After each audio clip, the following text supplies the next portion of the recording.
Mobile उनको दिए गए हैं। लगातार बढ़ रही गुलदारों की तादाद इंसानी जिंदगी पर भारी पड़ रही है। अब तो गुलदार शहरों में भी नजर आने लगे हैं। इंसानों का जंगलों में बढ़ता दखल और गुलदारों का रिहायशी इलाकों में आना दोनों के लिए ही खतरनाक है।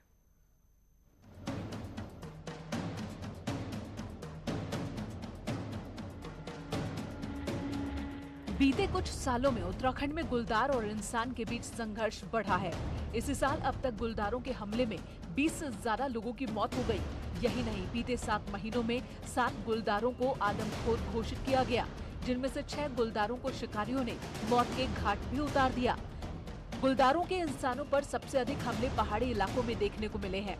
जंगलों में लगातार बढ़ रहे इंसानी दखल की वजह से गुलदार रिहायशी इलाकों में आ रहे हैं।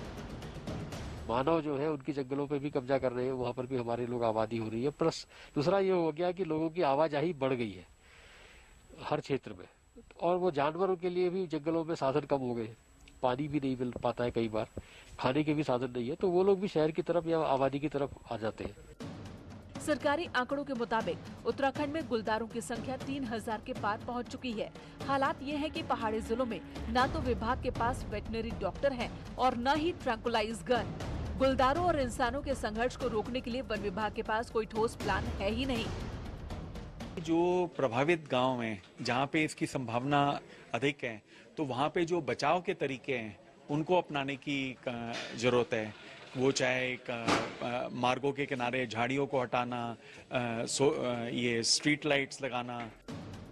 गुलदारों के हमलों में हर साल इजाफा होता जा रहा है, लेकिन सबसे बड़ा सवाल ये है कि राम भरोसे चल रहा वन विभाग कैसे इस संघर्ष पर काबू पाएगा। न्यूज़ 18 के लिए अल्मोड़ा से किशन जोशी के साथ पिथौरागढ़ से विजयवर्धन उप्रेती की रिपोर्ट। नैनीताल देवीधुरा बेलबिसानी रोड ग्रामीणों के लिए अब समस्या बन गई है। पूरी सड़क कीचड़ से सनी हुई है। आवाजाही करने वालों को भारी दिक्कतों का सामना करना पड़ रहा है। फिसलन भरी सड़क पर बाइक से जाना किसी हादसे को दावत देने जैसा है। सड़क पर गाड़ी चलाना तो दूर, यहाँ तो पैदल चलना भी खतरे का काम है। यह हर साल का माहौल हो गया कीचड़ का। बच्चे स्कूल जाने वाले परेशान हो रहे हैं।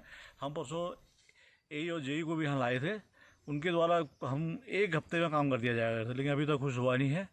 देवीधुरा पापड़ी जो मोटर मार्ग है, विभाग की लापरवाही के चलते इस मोटर मार्ग में स्कूल के जाने के बच्चों का, ऑफिस के जो लोग जाते हैं, गांव के ग्रामीण के लोग जो जाते हैं, वो आज रास्ता विभाग की गलती कारण पैदल चलने लायक नहीं रह गया है। श्रीनगर की नानघाट पेयजल योजना के क्षतिग्रस्त हो जाने से पौड़ी समेत कई इलाकों में पेयजल संकट गहरा गया है। हालात तो ये हैं कि रोजाना लोगों को कई किलोमीटर पैदल चलकर पानी लाना पड़ रहा है। जिले के कई ब्लॉक पेयजल संकट से जूझ रहे हैं।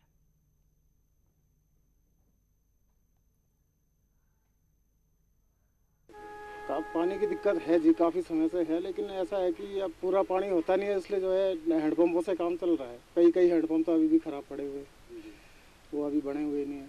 पेयजल लाइन थी जो नानघाट से उसका सोर्स है और शहर को सप्लाई करती है, वो भी उससे बाधित हो गया था, और जिसकी वजह से पिछले 10-15 दिनों से जो है पूरे शहर का पानी व्यवस्था जो है समस्याग्रस्त हो चुका था। सभी इक्विपमेंट्स वहाँ पे उपलब्ध करा दिया है, पाइप्स भी वहाँ पे आ चुका है। जो तात्कालिक व्यवस्था है उसके तौर पर हम लोगों ने उनको लाइन बिछाने के लिए अनुमति दे दिया है। चलिए एक छोटा सा ब्रेक